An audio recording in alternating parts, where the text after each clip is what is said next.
네, 오늘은 갇힌 예레미야, 우리 갇힌 예레미야라는 제목으로 같이 말씀을 나누겠습니다. 오늘 말씀에 보면요, 예레미야가요, 두 군데 갇힙니다. 첫 번째는 웅덩이에 갇힌다고 16절에 보면 나와 있고요.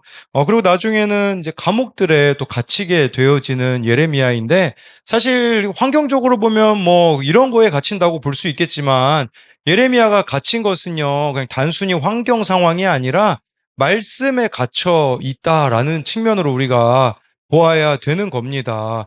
그랬을 때 그런 말씀에 갇힌 사람이 된다라는 것은 하나님이 말씀하시는 대로만 말하고 그 말씀하시는 것을 살아내야 하는 것입니다. 1998년에 개봉했던 이 미국 영화 중에 트루먼 쇼라는 영화가 있습니다. 이 트루먼 쇼의 내용은 뭐냐면요. 트루먼 버뱅크라는 남자가요.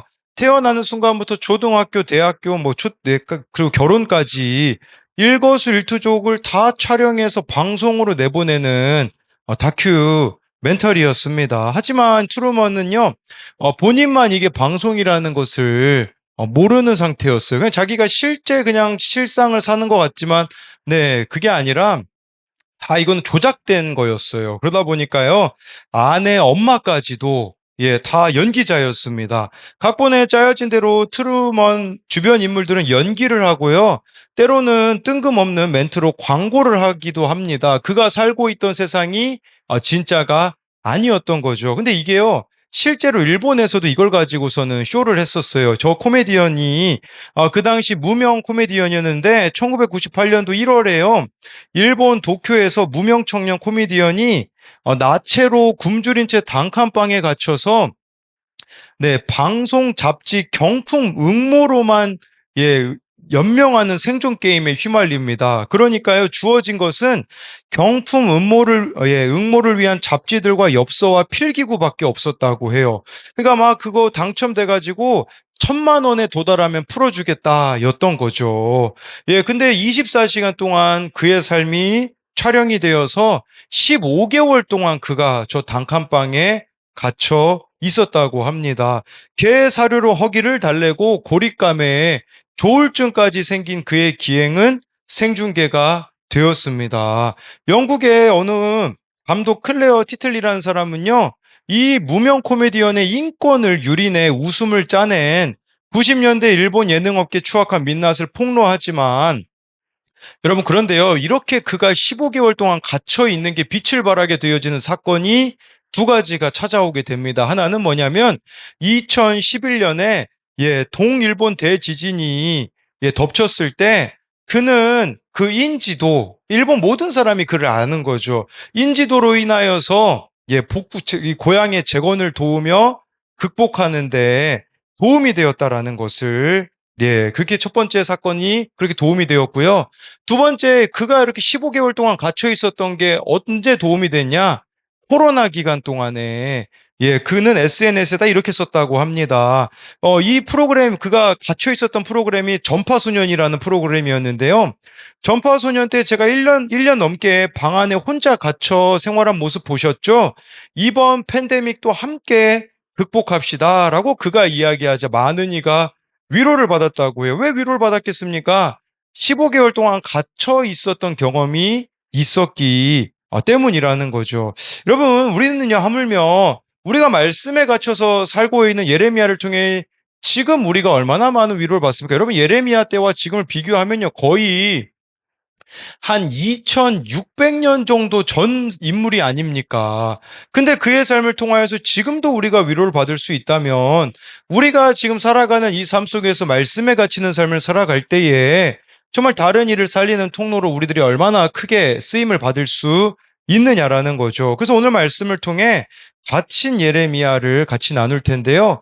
첫 번째로요, 예레미야는 웅덩이에 갇힙니다. 우리 11절, 12절을 같이 읽어보겠습니다. 시작. 갈대아인의 군대가 예루살렘에서 떠나매 예레미야가 베냐민 땅에서 백성 가운데 분깃을 받으려고 예루살렘을 떠나 그리로 가려 하여. 여러분, 11절이 좀 이 번역이 잘못됐습니다. 갈대아인의 군대가 바로의 군대, 갈대아인의 군대는 바벨론 군대고요. 바로의 군대는 애국 군대거든요.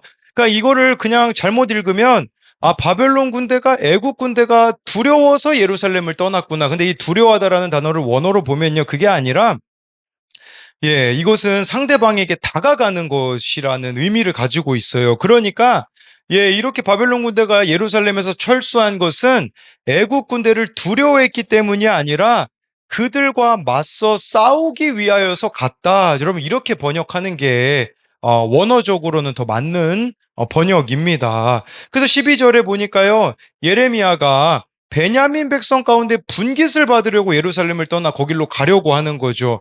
여러분 여기 베냐민 땅에서 백성 가운데 분깃받는 거 뭡니까? 여러분 예레미야가요. 우리 지난주 말씀에 보면요. 그 기업 무르기 했잖아요. 하나멜이라는 사람이 친족인 하나멜이 내 땅을 사라 예레미야한테 이야기하니까 그 땅을 예레미야가 사지 않았습니까? 네, 그래서 아마도 예레미야는 자신의 소유가 된 이 하나멜의 밭을 물려받기 위해 고향 아나돗으로 가려 했다는 겁니다. 저는 이것을 통해서 여러분 생각해 본 게 있어요. 그건 뭐냐면 예수님이 이 땅에 다시 오시는 것을 재림이라고 합니다. 여러분 예수님 재림 어떻게 준비해야 될까요? 그땐 예수님이 심판주로 오시거든요. 2000년 전에 오셨을 때는 심판주가 아니었잖아요. 구원주로 오셨기 때문에. 근데 예수님이 다시 오시면요. 그땐 끝입니다. 온 세상이. 그럼 여러분 어떻게 우리가 그때를 준비해야겠습니까? 예레미야를 통해서 우리가 확인할 수 있는 것은 뭐냐면 일상을 잘 살아내야 한다라는 겁니다. 여러분 예레미야는요. 바벨론에 의하여서 남유다가 멸망할 것을 알았지만 여러분 바벨론에 의하여 멸망당하면 땅을 산들 무슨 소용이 있겠습니까? 그런데 하나님 명령을 따라서 땅을 사는 모습을 보여주고 또한 분깃을 받으려고 가는 그 일상을 그는 잘 살아냈다라고 하는 것이죠. 청년용 큐티인 묵상 간증에 큰 어려움 없이 살아온 어느 청년이 유방암 1기라는 진단을 받습니다. 필라테스 강사라는 직업 특성상 누구보다 건강관리에 애쓰던 자신에게 찾아온 이 암 사건은 마치 옥에 갇히는 것처럼 억울하고 아쉬워 마음이 무너지는 일이었다고 합니다. 거기 이런 간증이 나오더라고요. 어릴 때부터 늘 바르고 성실하게 살아온 저는 제 죄를 돌아보기가 정말 힘들었습니다. 나는 옳고 너는 틀렸어가 주제가였습니다. 하지만 말씀을 묵상하다 보니 저의 교만함이 점점 크게 보였고 내 죄보다 고난이 더 크다가 내 죄가 고난보다 더 크다로 바뀌어 갔습니다. 하지만 여전한 질병의 고난 중에 이 종양만 없어지면 평안할 것 같다는 마음으로 말씀을 보던 중 또 한 번의 조직 검사를 하게 되었습니다. 불안한 마음속 폭풍이 치던 그 시기에 모든 근심은 헛된 평안을 구했기 때문이며 구원에 대한 믿음이 없기 때문이었음을 깨달았습니다. 그러면서요. 그리고 제 뜻대로 이루어지지 않아도 주께 붙들린 것이 평안임을 기억하며 어떠한 결과도 100% 오르신 하나님이 주신 것임을 믿는다는 고백을 할 수 있었습니다. 그러자 마음이 평안해졌고 다음 날 아침 양성이라는 결과를 받았습니다. 여러분, 우리의 바람은 뭡니까? 암이 없어지는 거 아니겠습니까? 그런데 그럼에도 불구하고 살아가겠다라는 거죠. 여러분, 예레미야의 삶이 딱 그러하지 않았습니까? 하나님 말씀을 전하면 전할수록 삶이 어려워지는 거예요. 근데 예레미야를 통해서 우리가 볼 수 있는 것은 그럼에도 불구하고 그에게 주어진 하루하루의 삶을 그는 순종하며 살아갔다라는 겁니다. 여러분, 이처럼 흔들림 없는 일상을 저와 여러분들이 말씀을 통해 살아가야 된다라는 겁니다. 우리 계속해서 13절부터 15절을 읽도록 하겠습니다. 시작. 베냐민 문에 이른즉 하나냐의 손자요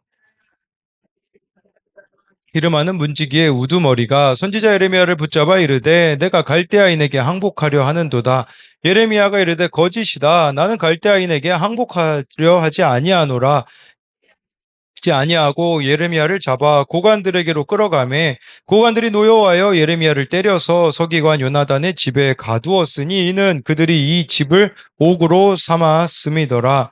그렇게 일상을 살아가고 있던 예레미야에게 위기가 찾아옵니다. 13절에 보니까요. 베냐민 문에 이르게 되었는데 하냐냐의 손자여 셀레마의 아들인 이리야라는 문지기 우두머리가 예레미야를 붙잡아 이렇게 갈대아인에게 항복하려 하는도다. 이게 무슨 말이냐면 예레미야가 바벨론에 항복하라고 하나님 말씀을 전했잖아요. 그러니까 지금 예레미야가 어딜 가는 걸 보고서는 저거 매국노 저 바벨론에 항복하러 가는구나 이렇게 착각을 한 겁니다. 예, 그래서 이 베냐민 문은 예루살렘 북쪽 베냐민 지파 땅으로 연결되는 출입문이었거든요. 그러니까 베냐민 문으로 나가는 것은 마치 바벨론 군대를 찾아가 항복하려는 행동으로 보였다라는 거죠. 여러분 여기서 우리가 배워야 되는 것은 뭐냐면 상대방에 대해서 그럴 수 있다라는 태도를 가져야 합니다. 나의 행동에 대해서도 누군가 오해할 수 있다라는 부분, 동시에 여러분 다른 사람들의 행동에 대하여서도 왜 저럴까가 아니라 저럴 수 있다라는 식으로 우리가 여겨야 되는 거죠. 14절에 예레미야는요, 거짓이라고 아니라고 나 지금 바벨론에 도망가는 거 아니다. 예, 그러면서요, 예, 말했지만 이리야가 듣지 않죠. 예레미야는 바벨론에 항복하라는 하나님의 말씀을 전했기에 이런 오해를 받는 겁니다. 여러분, 우리가 얼마나 오해받을 때가 많아요. 진짜 그 사람을 사랑해서 해주는 말인데, 받아들이지 못하는 경우들이 참 많이 있는 걸 보게 되는 거죠. 사람들이 예레미야를 믿어주지 않으니까 15절에 보니까요. 왕실 관리들은 이 예레미야를 때리고 감옥으로 사용하던 요나단 집에 가두었습니다. 네, 우리 16절을 같이 읽어보겠습니다. 시작. 예레미야가 뚜껑 씌운 네, 여러분 여기서 주목해 봐야 되는 단어는 웅덩이란 단어입니다. 웅덩이라는 단어는요. 네, 이게 히브리어로 보르라는 겁니다. 보르. 예. 근데 이게 어디 또 쓰였을까요?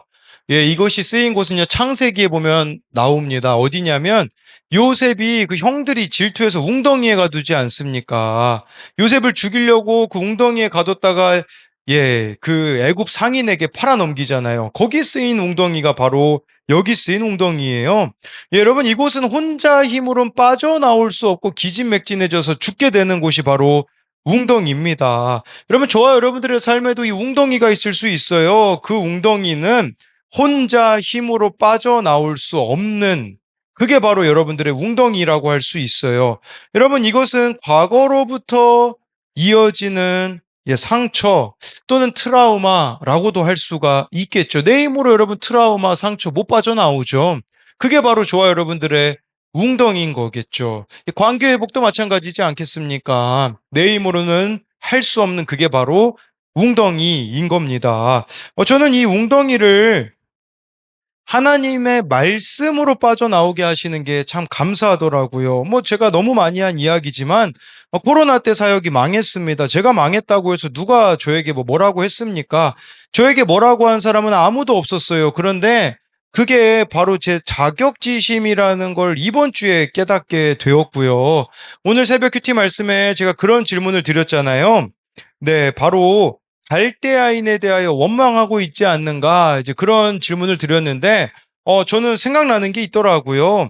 저는 외국에 아는 사람이 없었기에 당시 우리 교회에서 후원하던 선교사님이 계신 이제 필리핀으로 가서 살았습니다. 그 선교사님 댁에서 하숙생으로 지냈는데 저는 왜 그분들이 잘해준 건 하나도 기억하지 못하고 못해준 것들만 기억하고 있는가라는 생각이 오늘 들더라고요. 당시 제가 고등학교 1학년이었는데 우리나라는 초중고가 12년이지만 필리핀은 물론 지금은 12년인데 제가 학교 다닐 때는 10년이었습니다. 그래서 초등학교 졸업하면 고등학교 4년만 다니면 되는 거였거든요. 제가 필리핀 앙겔레스라는 지역에서 그 당시 좋은 고등학교에 합격했는데 2학년으로 지원을 했습니다. 근데 학교를 다닐 수가 없었어요. 왜 그러냐면 선교사님 자녀는 그 학교 지원해서 이제 떨어졌었거든요. 그러니까 막 좀 질투가 시작돼가지고 결론적으로는 제가 그 선교사님 자녀가 다니는 학교로 옮겼는데 3학년으로 들어갈 수 있었습니다. 덕분에 1년이라는 시간을 아낄 수 있었고 그곳에서 좋은 친구들도 만났습니다. 뿐만 아니라 선교사님 자녀와 제가 학년이 같았기에 방학 기간에 이제 마닐라에 있는 학원에서 공부를 해서 제가 원하는 대학에 갈 수 있었습니다. 그리고 대학교에서는 제가 웅덩이에 빠진 것 같이 혼자가 될 수밖에 없는 상황이 되어서 하나님을 만났거든요.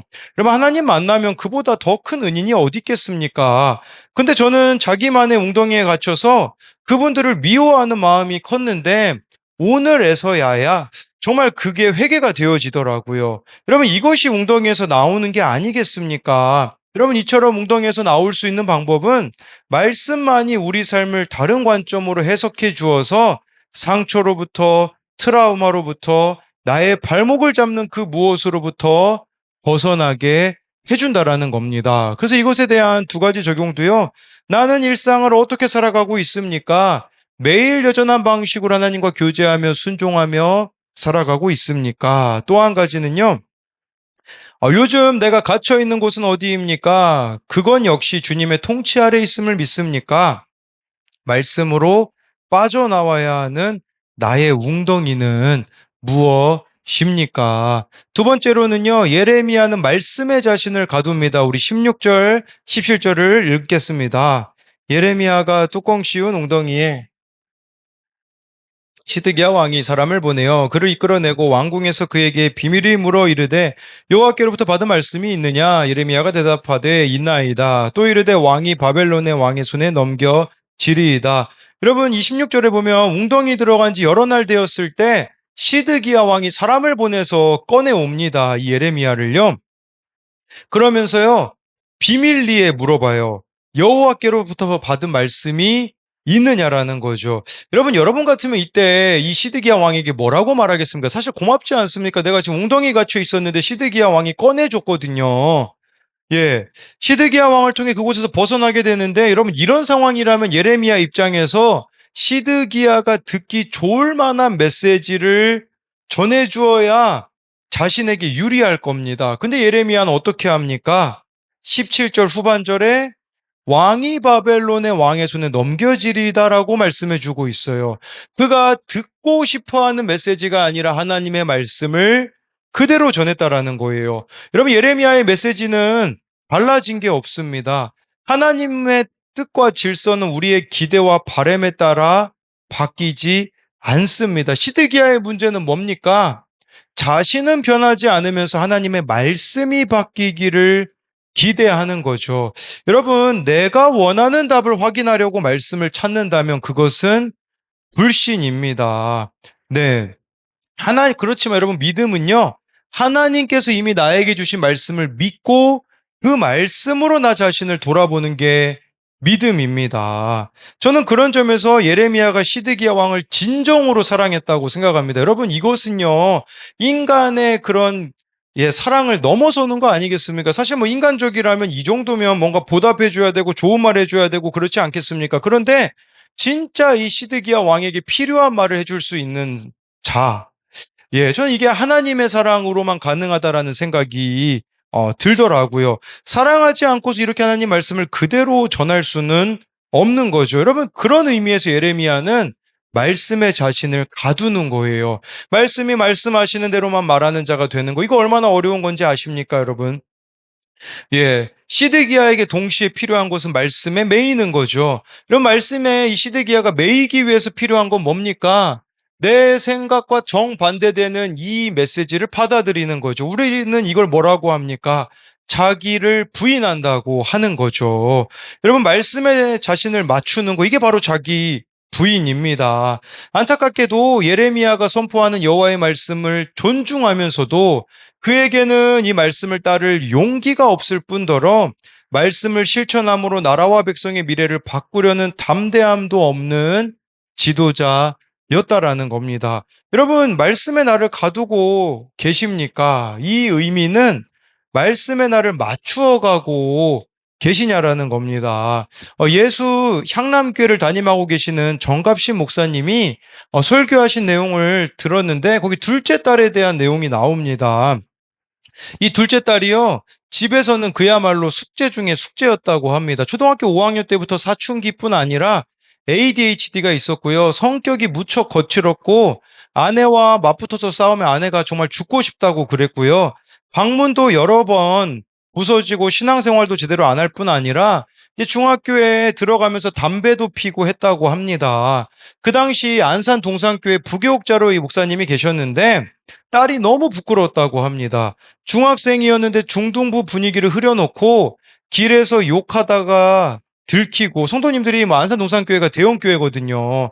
그러니까 뭐 길 가면 다 성도님들을 마주치게 되어지니 이 딸에 대하여서 그렇게 목사님께 이야기를 했다고 하더라고요. 공부는 완전 바닥이었다고 해요. 그러니까 목사님은 이제 무슨 생각을 하게 되어지냐? 아, 나는 목회 못하겠다. 그리고 목회를 그만둬야 할 수도 있겠다라는 생각을 심하게 했다고 합니다. 왜냐하면 설교할 때요, 앞에 서면 성도님들 앞에 그 자격지심에 성도님들이 꼭 이렇게 말하는 것 같았대요.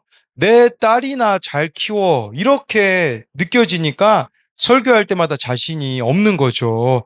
어떤 때는요, 막 딸을 때리기도 했다고 합니다. 뭐 목사님은 뭐 여러 대 때리지 않았다고요. 한 번 강하게 때렸는데 어느 날 딸을 때렸는데요. 큰딸이 기절했다고 합니다. 왜냐하면 아빠 눈이 너무 무서워서 그렇게 기절해서 이렇게 턱을 이렇게 5바늘이나 꼬맸다고 하더라고요. 이 둘째 딸하고요. 원수였다고 해요. 발자국 소리만 들어도 지긋지긋했다고 합니다. 집에 가서는 딸을 사랑할 수 없고 딸이 너무 미웠다고 해요. 아내가 수년 동안 죽고 싶다고 했다고 합니다. 그래서 중3 때 아내를 딸이 너무 힘들게 해서요. 한마디를 했더니 아빠에게 이렇게 얘기했다고 해요. 내가 세상에서 제일 싫어하는 사람하고는 이야기하기 싫어. 고등학교를 갈 고등학교가 없었다고 합니다. 안산은 시험 봐서 갔는데 그 당시 갈 수 있는 고등학교가 없어서 화성 끝에 바닷가에 있는 고등학교에 갔다고 해요. 그때 이제 이 목사님이 서초에 있는 교회로 담임으로 가게 되셨는데 목사님은 서초에 있고 딸은 기숙사로 가게 되어지니 이런 은혜가 있나 하면서 너무 좋았다고 해요. 그런데 문제는 뭐냐? 월요일부터 금요일까지 너무 행복한데 금요일 저녁이 되면 이제 떨리기 시작하는 거죠. 왜 그런지 생각해 보면 딸이 오는 날이어가지고 그날이 그렇게 싫었다고 합니다. 담임 목회를 하면서도 늘 자신이 없고 너무 힘들었다고 합니다. 그래서 이래서는 안 되겠다 싶어서 기도하자라는 마음이 들어서 기도를 하는데 하나님이 너무 선명하게 이렇게 말씀하시더래요. 사랑하라고 준 딸을 사랑하지 않는데 내가 뭘 어떡하겠냐? 다시 말하면 하나님께서는 목사님의 딸을 변화시킬 때 아빠의 사랑을 통해서 바꾸기로 결정하셨다라는 뜻이에요. 그러니까 우리 딸은 내가 사랑하지 않는 한 바뀔 수가 없다라는 거죠. 그게 마음에 깨달아졌다고 해요. 그러면서요, 하나님께 물어봤대요. 하나님, 그러면 실체가 뭐예요? 라고 물었을 때 하나님은요, 이렇게 대답하셨다고 합니다. 너는 너의 딸을 사랑하지 않고 너는 딸에 대한 기대감을 사랑하는 거야 라고 말씀하셨다고 해요. 딸이 내 기대대로 하면 기분이 좋고 편안하고 딸이 내 기대에 못 미치면 미워 죽겠는 거죠. 그러니까 이 목사님은 딸을 사랑한 게 아니라 딸에 대한 기대를 사랑하는 거라는 거를 깨달았다라는 거죠. 그래서요, 딸 자체로 사랑해야 그게 진짜 사랑인 것을 하나님이 우리를 그렇게 사랑하셨잖아요. 나는 무조건적인 사랑을 받아놓고서는 딸에게는 조건적인 사랑을 내세우는 걸 보면서 자기 사랑이 가짜라는 걸 알았다고 해요. 그래서 하나님께 이렇게 물었어요. 하나님, 사랑하고 싶습니다. 사랑하려면 어떻게 해야 하죠? 하나님이요. 죽어야지. 내가 죽어야 사랑할 수 있는 거야. 사랑은 죽어야 할 수 있는 거야. 라고 하셨다고 해요. 그럼 딸 앞에서 죽는 건 뭡니까? 딸 앞에서 사랑하지 않은 것을 사과해라. 그게 정말 죽는 거였다고 해요. 여러분, 딸에게 사과하는 게 너무 힘들었다고 합니다. 집에 가는데요, 막 발걸음이 무겁고 억울했다고 해요. 솔직히 이런 마음이 들었대요. 목사님이 하신 말인데, 나는 정말 열심히 살았는데 잘못은 전현이 다 했는데 왜 내가 사과해야 할까? 이런 마음까지 들었다고 해요. 바로 순종하기 위해서 잠자고 있는 딸을 깨워서 무릎을 꿇고 이렇게 얘기했대요. 미안해. 하나님의 아빠가 너를 사랑하지 않은 것에 대해 사과하래. 진짜 미안해. 아빠는 너를 사랑하지 않고 너에 대한 기대감을 사랑한 것 같아. 너에 대한 기대감을 아빠는 이제 버리기로 결정했어. 기대하지 않겠다는 뜻이 아니라 너에 대한 하나님의 뜻만 믿기로 해서 너를 사랑만 할게. 그런데 뭐 딸이 대수롭지 않게 자니까 자존심이 엄청 상했다고 하더라고요. 근데 놀라운 일은 뭐냐면 토요일이 지나 주일이 지나 월요일 아침에 아이가 학교를 가는데 학교 간 지 두세 시간이 지났는데 기적이 일어났다고 합니다. 첫 번째 기적은 딸은 하나도 안 변했다라는 거예요. 아빠가 무릎 꿇고 사과했는데 하나도 안 변한 이게 기적이고요. 두 번째 기적은요. 목사님이 딸이 너무너무 보고 싶어졌다고 합니다. 단 한 번도 아빠의 사랑을 품고 이 아이가 학교에 가본 적이 없구나. 아빠의 사랑 없이 매주 월요일마다 추운 마음으로 학교에 갔을 아이의 모습을 생각하니까 너무 미안한 거예요. 너무 미안하고 안쓰럽고 불쌍해서 아, 내가 참 미친놈이었구나 이 생각을 하니까 어쩔 줄 모르는 거죠. 그러면서 깨달은 게 사과한 게 이것 때문이었다고 합니다. 사랑은 하는 게 아니라 하나님이 되게 하시는 거라는 걸 알게 되었다고 하더라고요. 그래서 그날 목사님은 어떻게 하셨냐? 이 목사님 딸이 치킨을 그렇게 좋아한대요. 또 이름도 하림이라고 하더라고요. 그런데 그날 바로 딸이 있는 학교에 가가지고요. 친구들하고 치킨을 그렇게 사주고 왔다고 합니다. 그리고 속으로 이런 결심을 했다고 합니다. 이제부터 딸에게는 3배의 사랑을 주겠다. 10,000원 달라고 하면 30,000원 줬고요. 1시간 내달라고 하면 3시간을 냈다고 합니다. 딸에게 성적 묻지 않고 존재만으로 사랑하게 되었다고 해요. 고3 때 이 딸이요 아빠에게 이렇게 문자를 보냈다고 합니다. 아빠, 세상에서 가장 존경하고 사랑하는 한 사람을 꼽으라고 하면 아빠야 라고 이렇게 고백을 듣게 되었다고 하더라고요.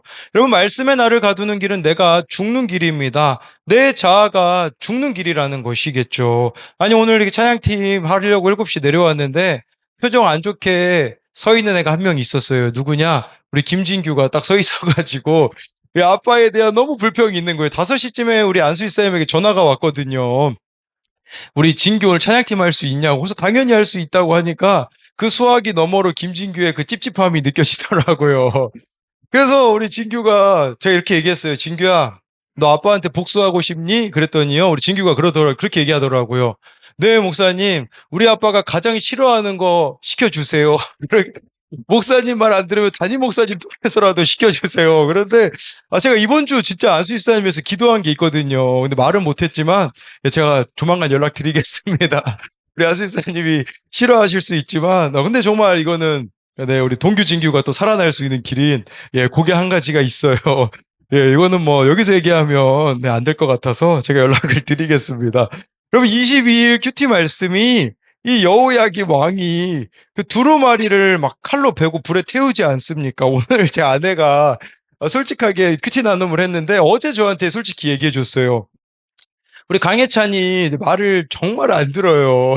그래서 막 너무 말을 안 들어가지고 참 이게 쉽지가 않거든요. 근데 우리 소리사모가 예찬이를 이렇게 돌보다가 그때 뭐 갑상선 이거 네, 수술도 했고, 이제 애들을 봐야 되는, 근데 이 갑상선 그 이렇게 제가 그 수술하신 어떤 목사님에게 이야기 들어보니까요. 정말 감정 기복도 심하고 이게 참 이게 어렵다고 하시더라고요. 그랬는데 우리 예찬이가 또 너무 말을 안 들어가지고 우리 소리사모가 그 화가 나가지고 있잖아요. 예전에는 제 선크림 통을 한번 집어 던졌잖아요. 네. 저에게 속상해가지고. 근데 이번에는 아니, 잘 때 입는 옷인데 저거 왠지 찢어지겠다 싶어가지고 있잖아요. 그 옷을 소리사모가 너무 화가 나가지고 확 찢은 거예요, 자기 옷을. 네, 자기 찢었는데, 근데 이렇게 회개하는 심정으로 찢은 옷이 아니고, 분한 마음에 하는 행동이 너무 부끄럽게 여겨지면서, 이런 자신에 대한 실망감을 감출 수 없어 낙심이 되는 마음으로 하나님 앞에 부르짖게 되었다라고 그렇게 고백을 하더라고요. 여러분, 우리들도 참 자기 부인하기 너무 어렵지 않습니까? 특히 자녀를 키울 때요. 요즘 강혜찬이 저를 놀려요. 뭐라고 놀리냐? 제 몸무게가 이제 80대거든요. 그랬더니 구구단을 딱 벽에 붙은 걸 보더니 와, 아빠 몸무게 진짜 많이 나간다. 9981 그러는 거예요, 저보고. 9981이라고 더하기 1 그러더라고요. 이제 제 몸무게가 이제 공개가 됐죠. 그래서 제가 몸무게 줄이기로 했습니다. 우리 강혜찬 때문에 98에 72로 만들겠다고. 자꾸 저 볼 때마다 9981 그래가지고 너무 기분이 나빠요. 그래서 막 옆에서 소리사모가 웃어가지고. 근데 차마 소리사모 몸무게는 제가 구구단을 얘기해 줄 수가 없어요. 그래도 여자잖아요. 그래서 그건 참고 있습니다. 그래서 9981, 98에 72로 바꿔보겠습니다. 자기 부인이 참 필요하죠.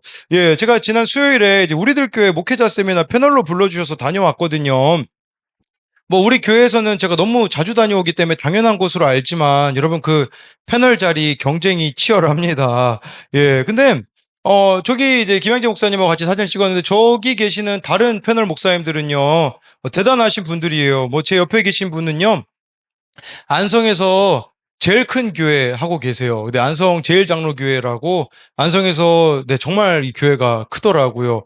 또 그 옆에 계시는 분은 300명 되는 교회였는데 이제 큐티 목회하고 500명으로 성도들이 늘었다고 하고요. 맨 끝에 계시는 분은 누구냐? 장경동 목사님 아들이에요. 장충만 목사님으로 예, 이 목사님도 예, 하늘비전교회 부임해서 거기는 교인이 1600명이라고 하더라고요. 예, 거기서 다들 이렇게 목회를 잘 하고 계시는데 근데 이 목사님들 사이에 저는 껴있는데, 네, 저는 뭐 내세울 게 없더라고요. 뭐 제가 뭘 자랑하겠습니까? 김양재 목사님이 저를 볼 때마다 맨날 뭐라고 하시냐면, 교회 부흥했냐고 이렇게 물어보세요. 그러면요, 예, 아니, 구독자 많이 늘었어요. 이제 그렇게 얘기해요. 그랬더니 저보고 대놓고 그렇게 얘기하시더라고요. 목사님들 앞에서 구독자만 는다고 저한테 뭐라고 막 이렇게 하시더라고요. 예, 근데 여러분 이 패널 제가 지금 5번 연속 나가고 있거든요. 근데 다른 목사님들은 5번 연속 안 나오셨거든요. 근데 뭐 제가 자랑할 것도 없잖아요. 뭐 우리 교회가 막 엄청 부흥해가지고 뭐 그런 일들이 일어나는 것도 아니고 왜 저를 그렇게 부를까? 이제 신기한 건 뭐냐면요. 제가 막 목사님들 앞에서 이야기하면 막 많은 분들이 우시거나 막 위로를 받으시더라고요. 이번에 이제 패널로 큐티 목회하시려는 그 목사님들에게 마지막에 이렇게 말씀드렸어요. 목사님들 정말 큐티 목회하실 때 너무 힘든 순간이 찾아올 거예요. 그때 하나님의 열심이라는 찬양을 좀 기억하셨으면 좋겠어요. 예, 조금 느린 듯해도 기다려주겠니? 조금 더딘 듯해도 믿어줄 수 있니? 내가 가는 그 길 절대 헛되지 않으니 나와 함께 가자. 앞이 보이지 않아도 나아가 주겠니? 이해되지 않아도 살아내 주겠니? 너의 눈물의 기도 잊지 않고 있으니 나의 열심으로 이루리라. 그러면서요, 제가 그런 이야기를 드렸어요. 진짜 부흥은요, 내가 사랑해야 될 영혼이 늘 있다라는 거. 여러분, 우리 교회 안 찾아오면 어떻습니까? 제가 가면 되는 거잖아요. 저는 그게 진짜라고 생각을 해요. 우리 교회가 물론 많은 사람들이 모이는 것도 중요하지만, 제가 사랑해야 되는 사람, 외면하지 않고 끝까지 사랑하는 거, 그게 저는 진짜 부흥이 아닌가 싶은 거죠. 오늘도 설교 준비를 하는데요. 어느 아이에게 이렇게 연락이 오더라고요. 예, 목사님 잘 지내십니까? 얘는요, 대학교 들어간 애거든요. 교회 떠난 지 오래된 애입니다. 근데 왜 연락이 오냐 보니까 얘가 세상적으로 망했거든요. 다니던 학교를 그만둘 수밖에 없게 되어지고, 예, 형편이 너무 어려워졌어요. 자기가 망하니까 제가 생각이 나는 거죠. 제가 이걸 보면서 무슨 생각을 하게 됐냐면요. 아, 나에게 있었던 그 망하는 사건이 결국에는 누군가가 망했을 때 나를 기억한다면 여러분, 그게 진짜 성공 아니겠습니까? 여러분, 여러분들에게 주어진 그 일상을 하루하루 잘 살아내십시오. 우리에게는 이해되어지지 않는 일들이 있을 수가 있어요. 그때 우리들에게 필요한 것은요, 자기를 부인하는 거죠. 예, 내 감정대로 행하지 않는 겁니다. 내 생각대로 반응하지 않는 거예요. 그리고 정말 하나님이 원하시는 그 길로 나아가는 우리가 되었으면 좋겠습니다. 이것에 대한 적용은요, 오늘 나는 말씀에서 무엇을 찾고 있습니까? 내가 원하는 답입니까? 아니면 말씀으로 나 자신을 돌아보는 것입니까? 내가 해야 하는 줄 알면서도 절대 할 수 없다며 적용하지 않는 일은 무엇입니까?